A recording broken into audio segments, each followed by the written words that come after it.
When our healers were targeted, humanity unleashed the Reaper's story. Outline, HFY Sci-Fi, third-person narrative. Part 1, the Galactic Accord setting the year is 2287. Humanity has been part of the Galactic Coalition for 32 years, earning respect not through military might but through an unexpected gift, unparalleled medical expertise. While other species had advanced technology, none could match human adaptability and healing across species barriers. Key characters introduced: Dr. Han Jiwoo, lead medical coordinator aboard the Coalition hospital ship Sanctuary, a soft-spoken woman in her 40s known for performing the impossible. Commander Park Min-ho, captain of the Earth Defense Fleet vessel Eternal Vigil, a pragmatic military officer who believes humanity's compassion is both its greatest strength and vulnerability.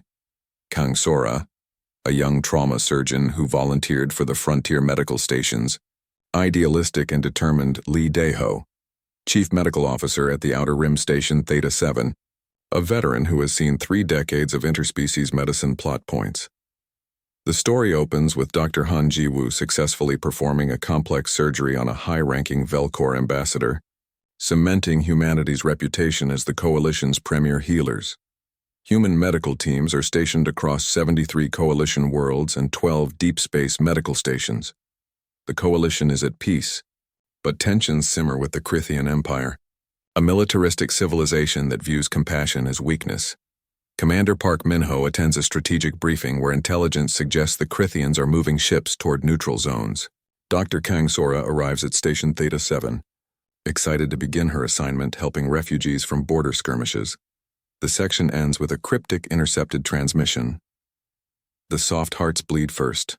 Part 2. The Massacre Plot Point Station. Theta 7 receives an urgent distress call from a damaged freighter carrying wounded civilians. Dr. Lee Dae-ho and his team, including Kang Sora, prepare to receive the casualties as the freighter docks. Krithian warships decloak and open fire on the station. The attack is systematic and brutal. The Krithians specifically target the medical bays, patient wards, and evacuation pods. Dr. Lee Dae-ho is killed trying to shield patients from explosive decompression.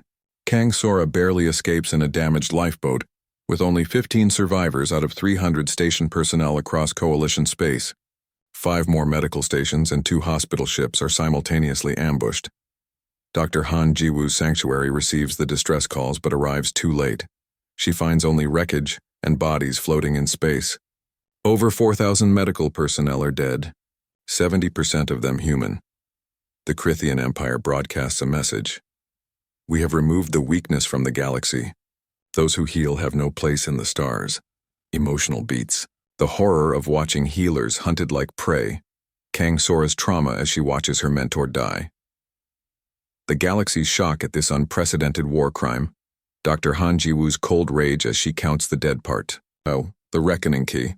Characters introduced: Admiral Yoon Taijin, Supreme, commander of Earth's defense fleet, a strategist who has kept humanity's true military capabilities hidden. Colonel Choi Hyejin, leader of the Reaper program, a Black Ops military division that officially doesn't exist. Nam Ki-won, a Reaper operative, former Special Forces enhanced for combat operations plot points. The Coalition convenes an emergency session. Paralyzed by bureaucracy and debate, Commander Park Min-ho receives classified orders to report to Earth Command immediately on Earth. Admiral Yoon Taejin activates Protocol Nightfall, a contingency plan developed years ago for exactly this scenario. The truth emerges.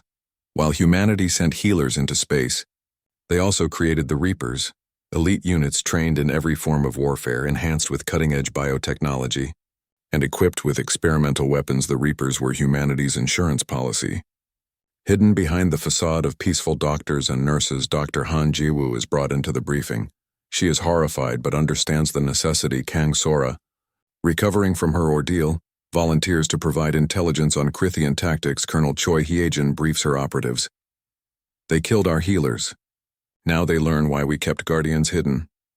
The Reaper fleet, concealed in dark space for decades, powers up. Earth sends a single message to the Krithian Empire.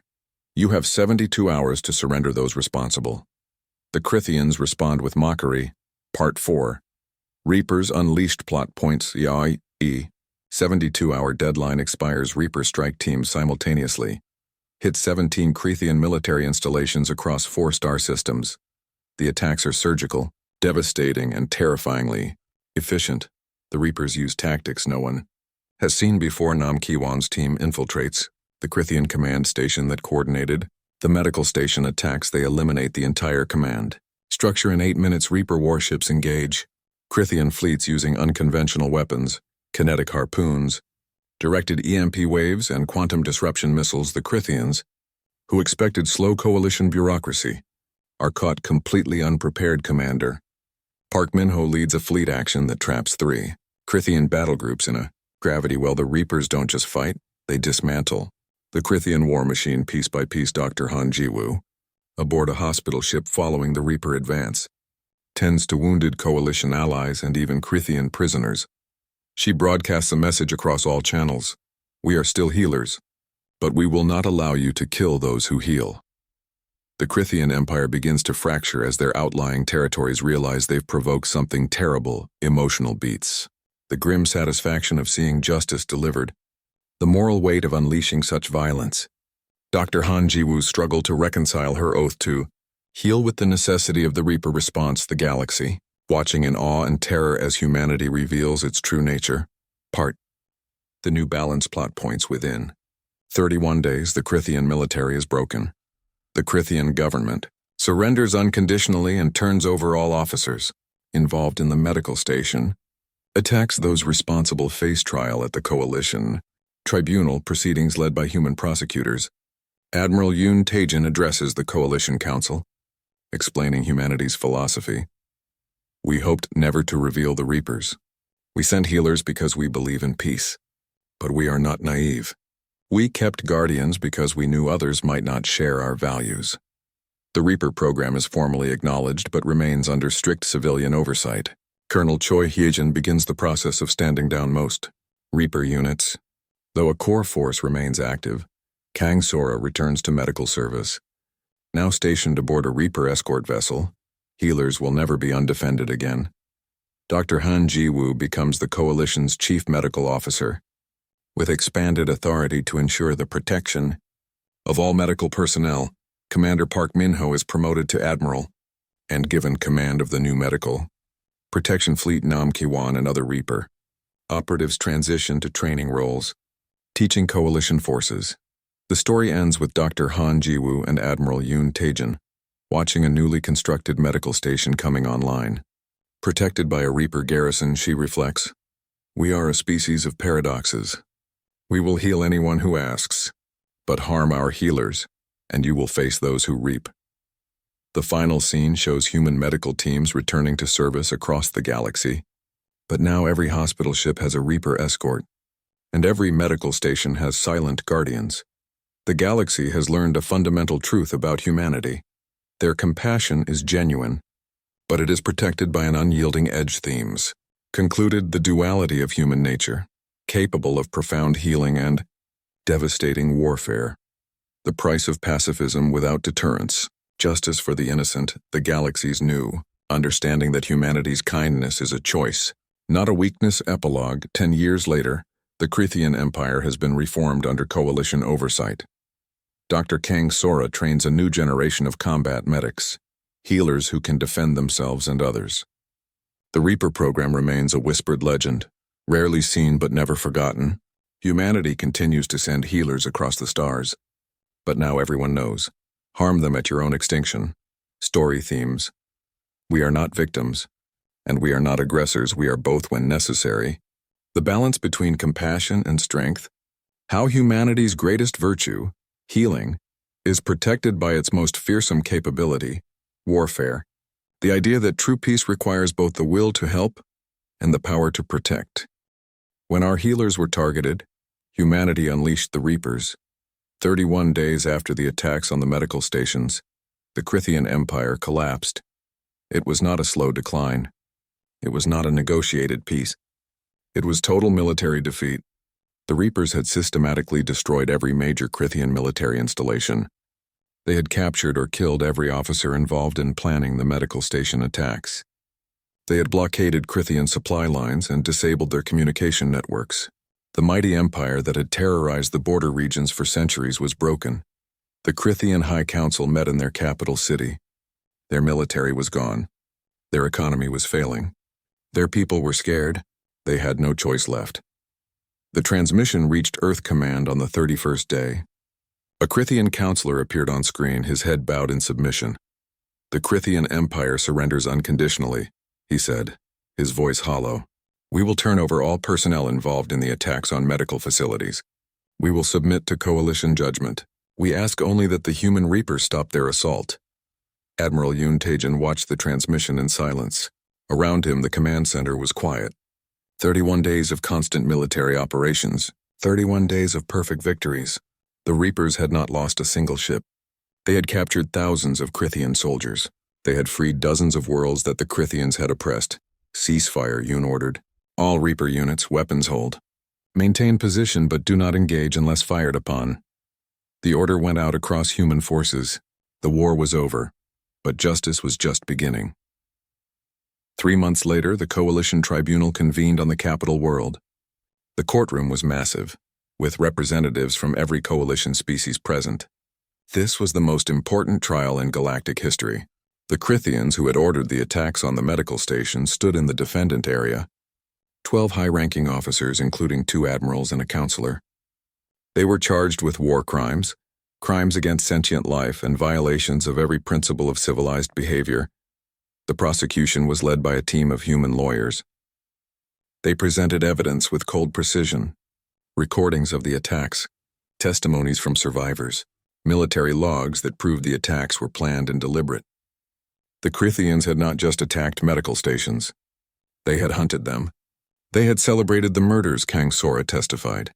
She stood in front of the tribunal and described watching Dr. Lee Dae-ho die trying to save his patients. She described the systematic targeting of medical facilities.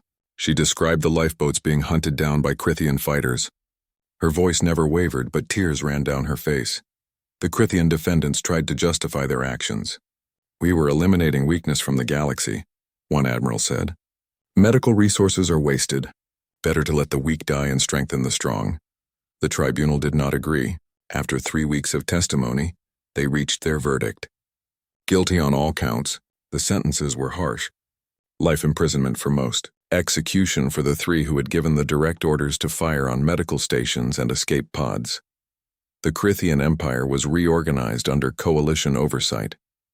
A new government was installed, one that agreed to follow galactic law. Reparations were demanded. The Crithians would pay for the rebuilding of every medical station they had destroyed. They would fund scholarships for medical students across the galaxy. They would never again be allowed to have a military larger than a defensive force. The galaxy watched and learned. You do not attack healers. You do not murder medical personnel. If you do, humanity will respond with overwhelming force. But humanity did not just show the galaxy their Reapers. They also reminded everyone why they had come to space in the first place. Dr. Han Jiwoo stood at the opening ceremony for the new medical station Theta 7. It was built in the exact same location as the old one, but larger and better equipped. Behind the medical station floated a Reaper warship, silent and watchful. Every medical station would now have protection. Healers would never be undefended again. Jiwoo had been promoted to Coalition Chief Medical Officer, the highest medical position in the galaxy. She had accepted on one condition: medical personnel would have the authority to demand military protection whenever needed. The Coalition Council had agreed immediately. "We are still healers," Jiwoo said at the ceremony. "That has not changed. We will still travel across the galaxy to save lives. We will still treat any patient who needs help, regardless of species or origin. But we will do so knowing that we are protected. The galaxy has learned that attacking healers has consequences." Kang Sora stood in the crowd listening. She had returned to medical service, but things were different now. She worked aboard a hospital ship, but that ship was always escorted by Reaper vessels. She still saved lives every day, but she also received combat training. All medical personnel did now. They learned basic self-defense. They learned how to use weapons if necessary. They would never again be helpless victims. Sora thought about Dae-ho often. She had named the new trauma center on Station Theta 7 after him, Dr. Lee Dae-ho Memorial Center for Emergency Medicine. It was small recognition for a man who had died protecting his patients, but it was something. Commander Park Min-ho, now a full admiral, commanded the Medical Protection Fleet. It was a new branch of Earth's military, specifically designed to escort and protect medical ships and stations. 20 Reaper warships were permanently assigned to this duty. They followed the hospital ships wherever they went. They orbited medical stations in protective patterns, and they had orders to respond with extreme force to any threat against medical personnel. Minho stood on the bridge of his flagship, watching a hospital ship dock with a distant space station. His job was simple: make sure the doctors could do their work safely. He had been a soldier his whole life, but this felt right. Protecting healers was a worthy mission. The Reaper program was no longer secret. The galaxy knew about it now, but most Reaper units were being deactivated. They had served their purpose. The war was over. Earth did not need thousands of elite soldiers in active service during peacetime. Many Reapers returned to civilian life. Some became instructors, training coalition defense forces in new tactics. Some joined the Medical Protection Fleet. Nam Kiwan was one of those who stayed active. He commanded a Reaper unit assigned to protect medical facilities in dangerous regions. It was different from his previous work. Less exciting maybe, but more meaningful. He had spent years training to kill. Now he used those skills to make sure doctors could save lives. It felt good. Colonel Choi Hyejin remained as commander of the Reaper program, but her role had changed. The Reapers were now a rapid response force, ready to deploy if any medical personnel were threatened anywhere in the galaxy. They trained constantly but rarely saw action. That was fine with Hyejin. The Reapers had been created as insurance, as a last resort. She was happy if they never had to fight again. 10 years passed. The galaxy had changed. The Krithian Empire was now a peaceful member of the coalition. Their militaristic culture reformed through education and integration. Other species that had considered aggressive expansion thought twice, remembering what had happened to the Krithians. Peace was enforced not just by law, but by the knowledge that humanity would protect its values with overwhelming force if necessary. Medical stations flourished. Human doctors still made up the majority of the galactic medical community, but other species were joining in greater numbers. The attack on the medical stations had reminded everyone of how valuable healers were. Medical training became prestigious.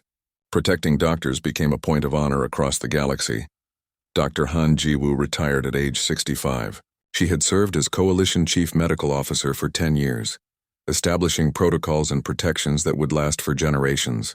At her retirement ceremony, representatives from 40 species came to honor her. She had saved countless lives, not just through her own medical work, but by creating a system that allowed all doctors to work safely. Kang Sora was now a senior trauma surgeon, training the next generation of combat medics. She taught her students about medicine and compassion, but also about awareness and self-defense. "We are healers first," she told them, "but we remember what happened when healers were targeted. We remain prepared." The new station Theta 7 had become one of the busiest medical facilities in the sector. Thousands of patients came through every year. The trauma center that bore Dr. Lee Daeho's name saved hundreds of lives annually. And outside, always watching, a Reaper ship kept silent guard. Admiral Yoon Tae-jin, now retired, gave an interview on the anniversary of the medical station attacks.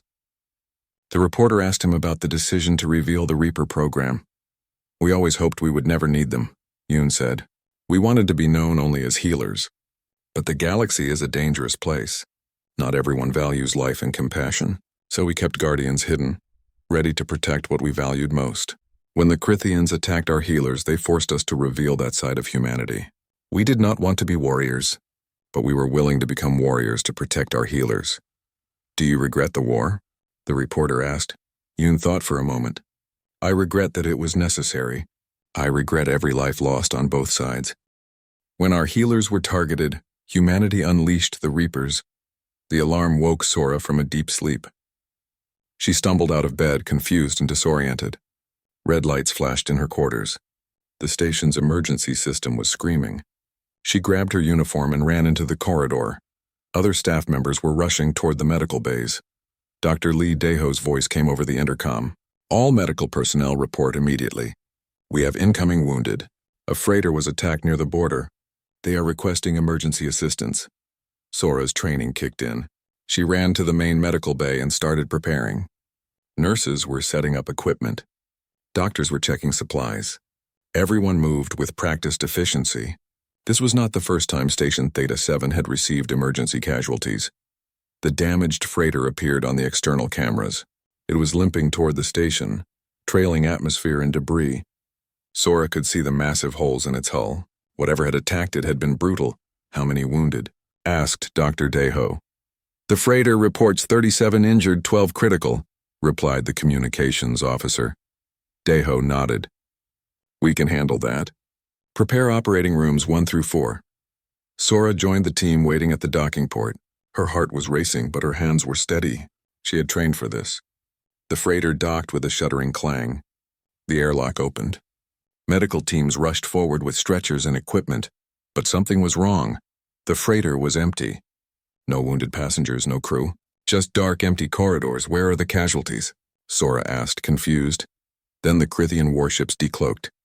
They had been hiding in the shadow of the freighter, invisible to the station's sensors.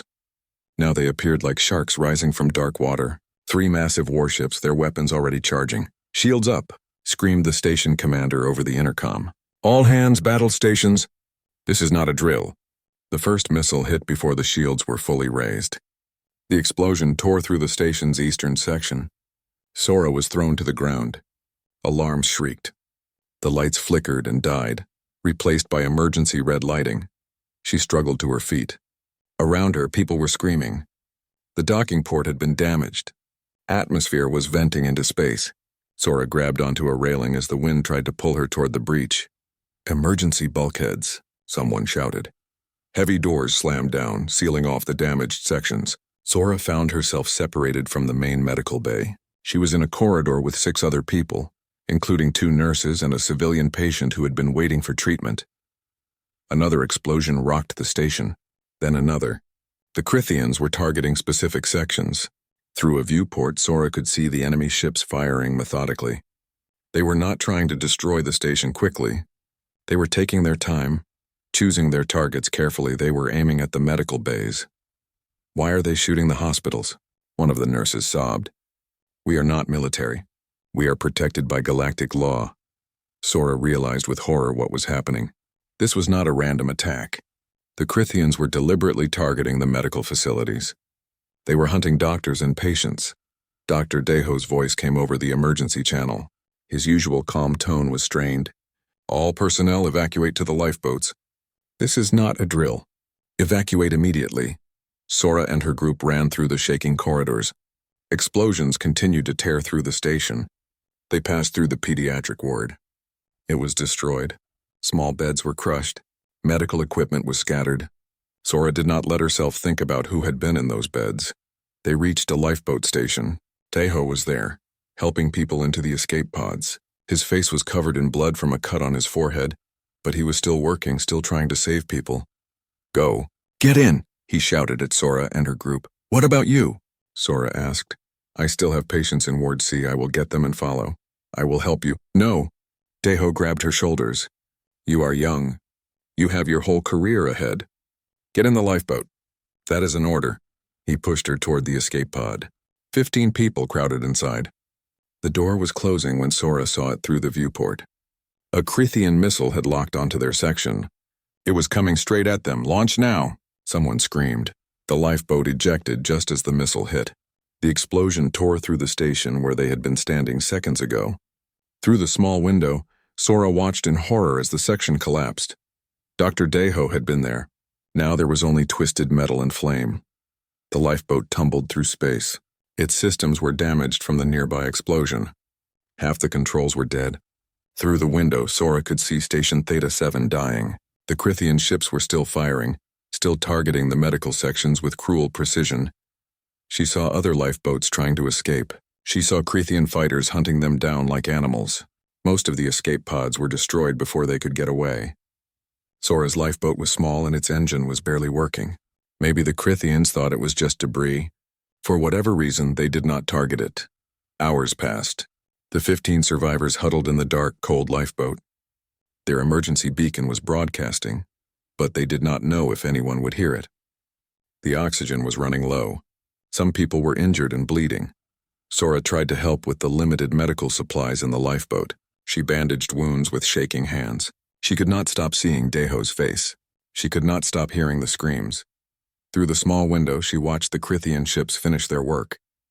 Station Theta 7 was now just wreckage. 300 people had been on that station. Doctors, nurses, patients, support staff. Now most of them were dead.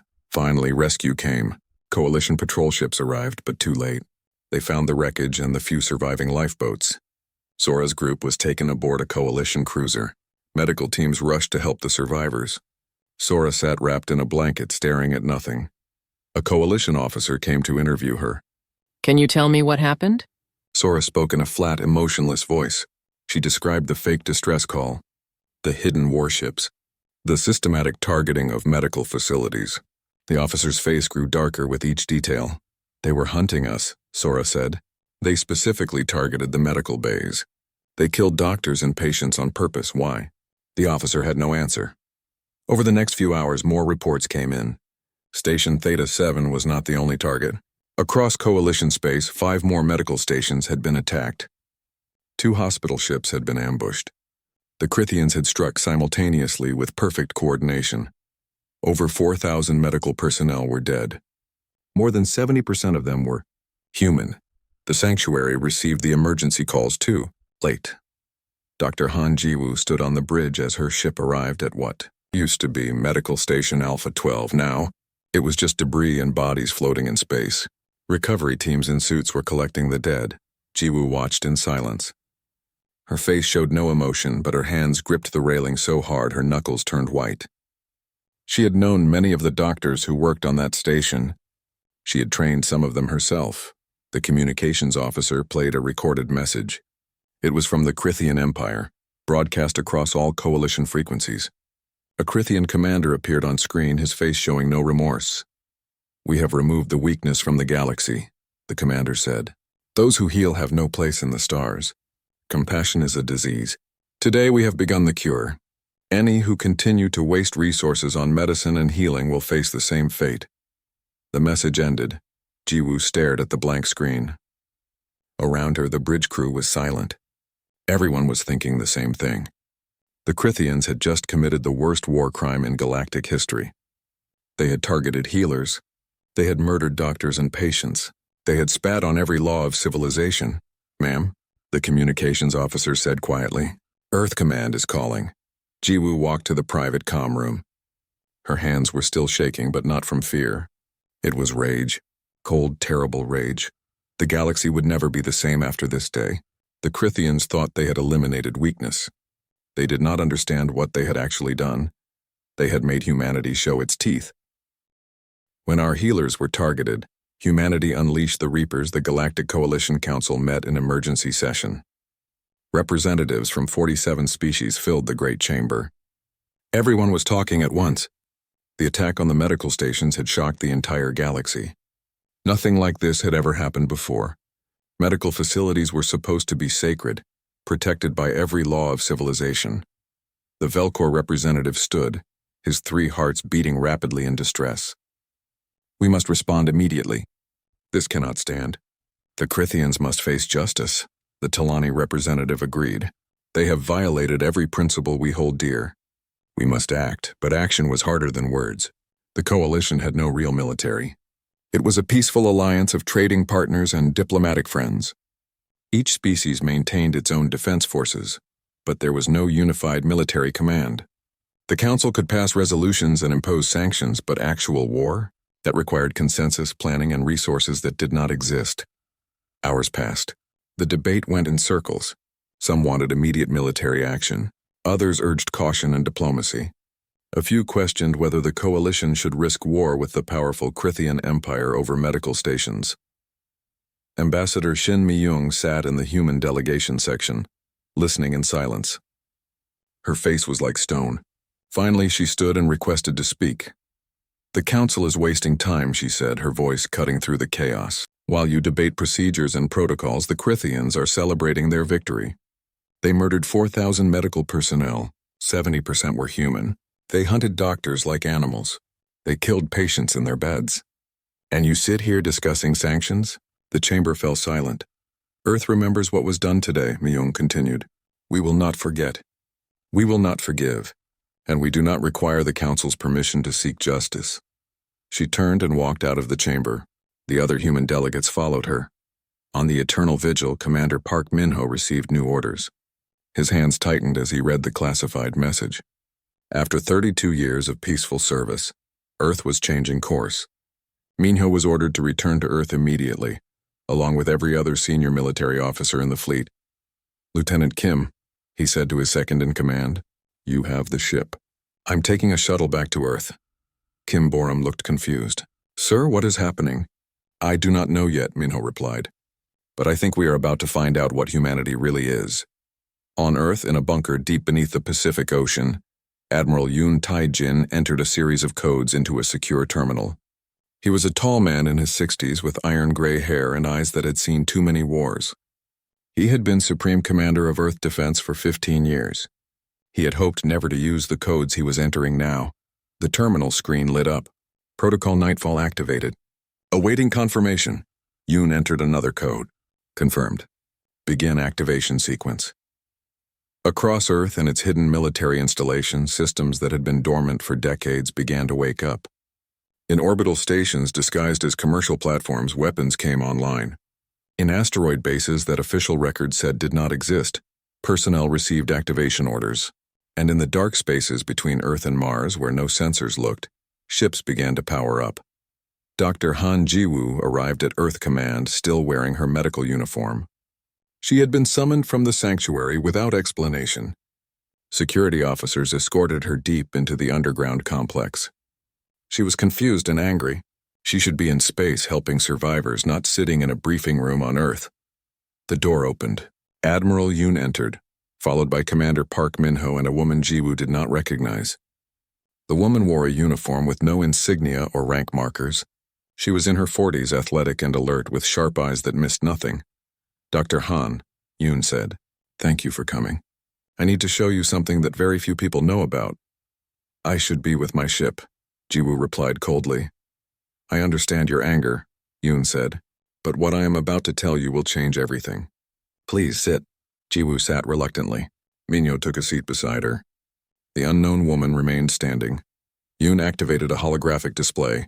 It showed a star map of human space, but with markings Ji-woo had never seen before. Hidden bases, secret shipyards, classified installations.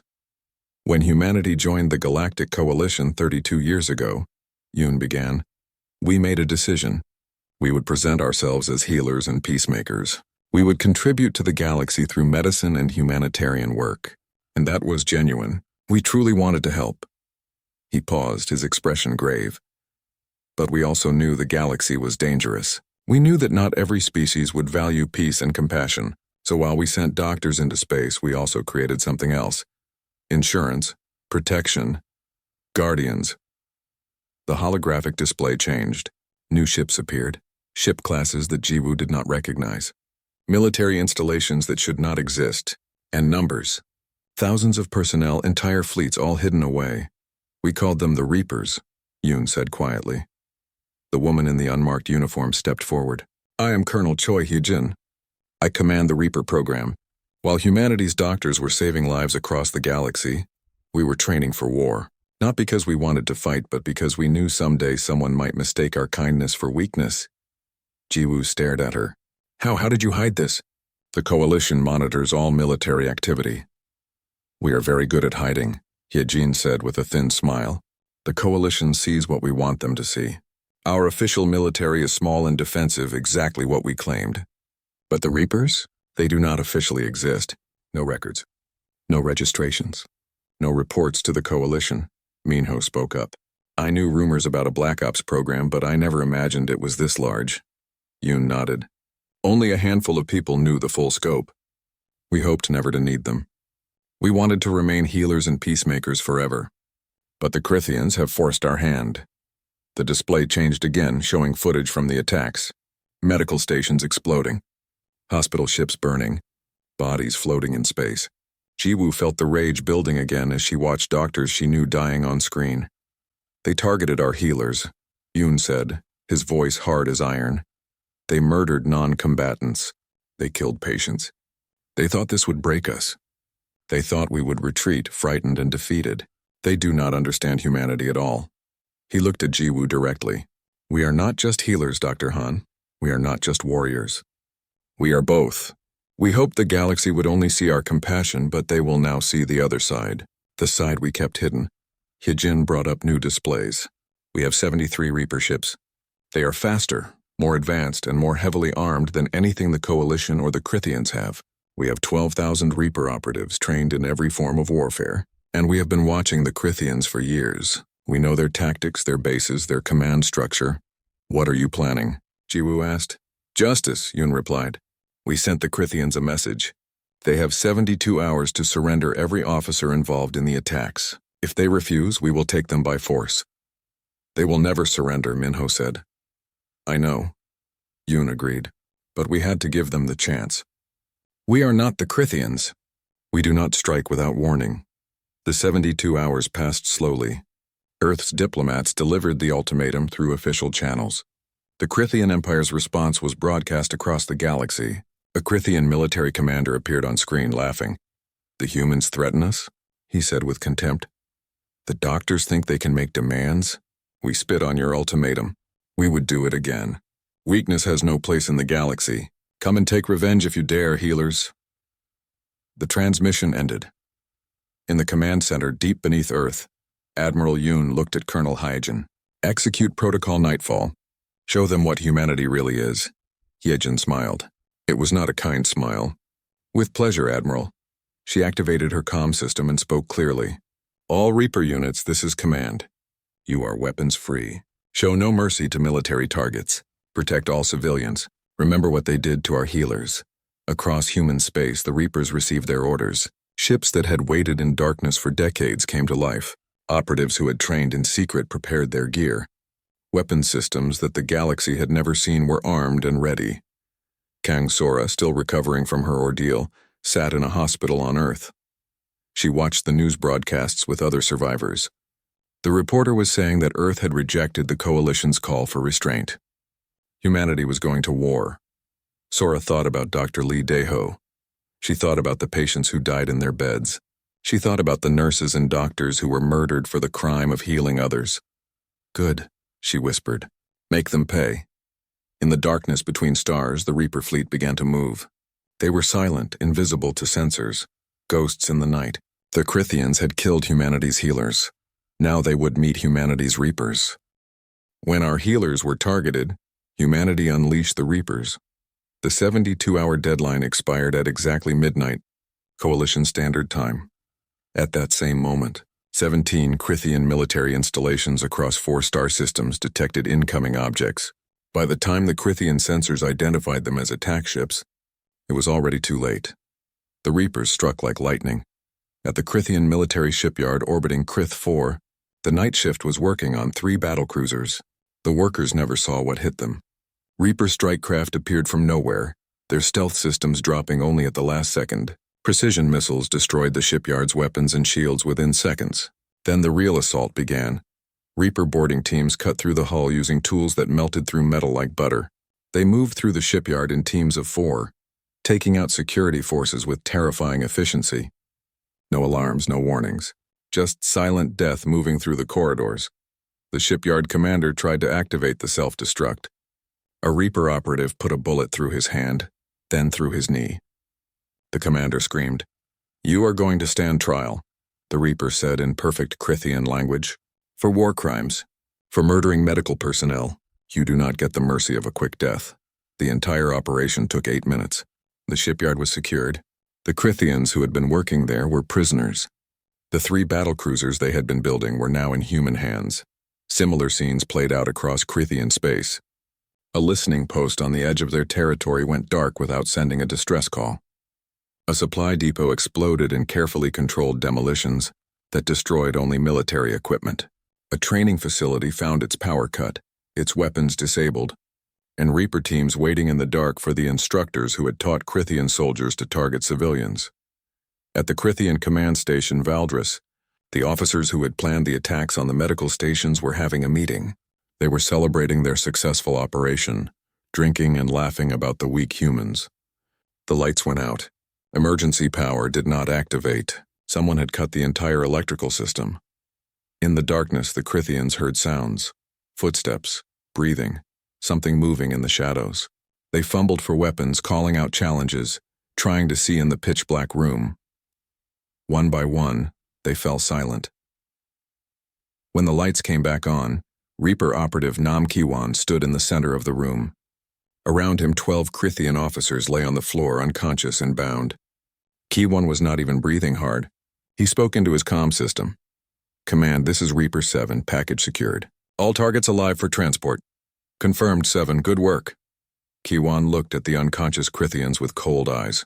These were the ones who had ordered the attacks, who had laughed about killing doctors, who thought humanity was weak. He activated the transport beacon. A shuttle would come to collect them. They would face justice for what they had done. The operation took 8 minutes. 12 high-ranking officers captured without a single shot fired. Kiwan and his team were gone before anyone else in the station even knew something had happened. But the Reapers were not just about stealth operations. They could also fight a direct war. In the Valdris star system, a Crithian battle fleet of 37 warships was preparing to launch a counterattack. They knew humans had struck their installations, but they did not know how or with what. The Crithian admiral was confident. Humans were doctors, not warriors. How dangerous could they be? Commander Park Minho, now promoted to admiral and given command of a Reaper fleet, was about to show him. The Reaper warships dropped out of faster-than-light travel directly in front of the Crithian fleet. The Crithians had expected stealth and ambush. Instead, they faced a direct challenge. 16 Reaper warships against 37 Crithian vessels. "They are mad," the Crithian admiral said. "They are outnumbered 2-1. "Then it is a fair fight," Admiral Minho said from the bridge of his flagship, the Shadow of Mercy. The battle began. Reaper ships moved unlike anything the Crithians had seen. They accelerated and turned in ways that should have been impossible. They fired weapons that the Crithians did not recognize, kinetic harpoons that punched through shields and armor like paper, directed electromagnetic pulses that fried electronics, missiles that split into dozens of smaller warheads mid-flight. The Crithians fired back with their massive plasma cannons. But the Reaper ships were already somewhere else, dancing between the shots with impossible grace. Their pilots had trained for decades for this moment. They knew every trick, every tactic, every weakness in Crithian ship design. 3 Crithian battlecruisers formed a wall, trying to use their combined firepower to overwhelm a Reaper destroyer. The Reaper ship did not retreat. Instead, it dove straight at them. The Crithians fired everything they had. The Reaper ship wove through the barrage like a dancer, returning fire with precision. 1 Crithian ship lost its engines. Another lost shields. The third tried to ram the Reaper ship in desperation. The Reaper destroyer rolled at the last second. The Crithian ship missed by meters. As it passed, the Reaper launched a kinetic harpoon directly into the Crithian ship's reactor. The explosion was spectacular.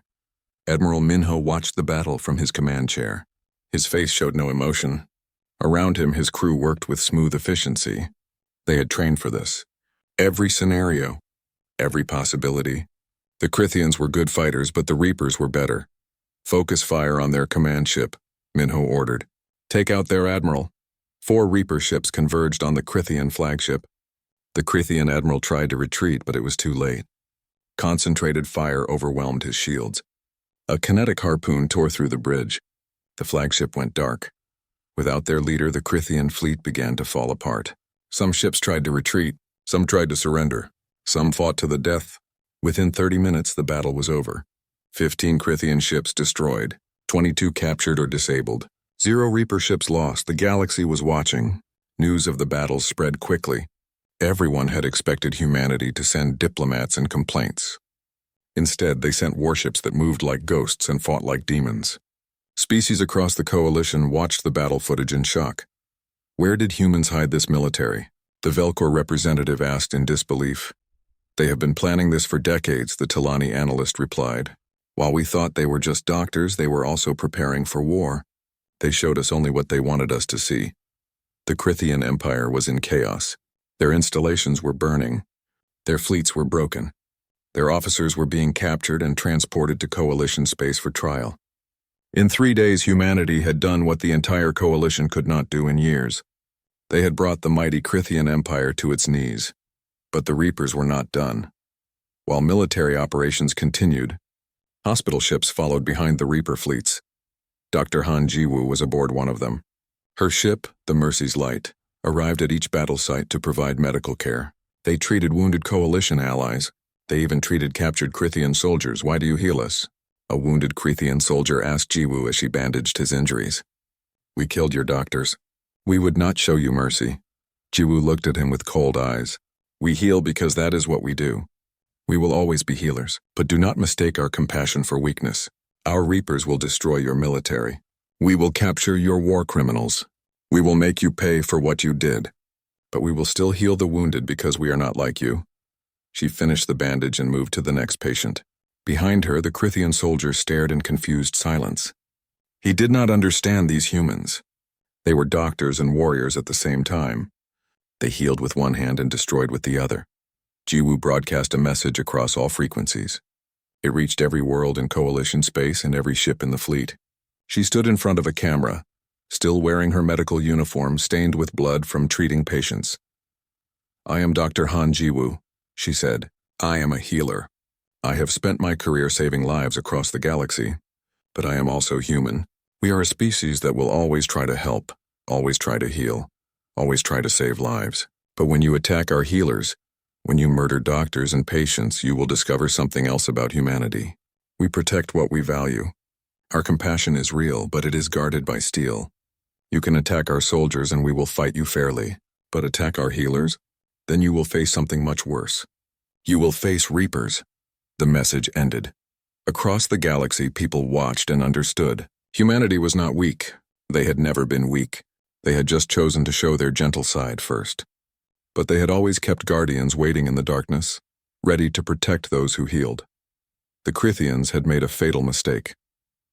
They had assumed kindness meant weakness. Now they were learning the truth. Humanity was kind. But humanity was also very, very dangerous.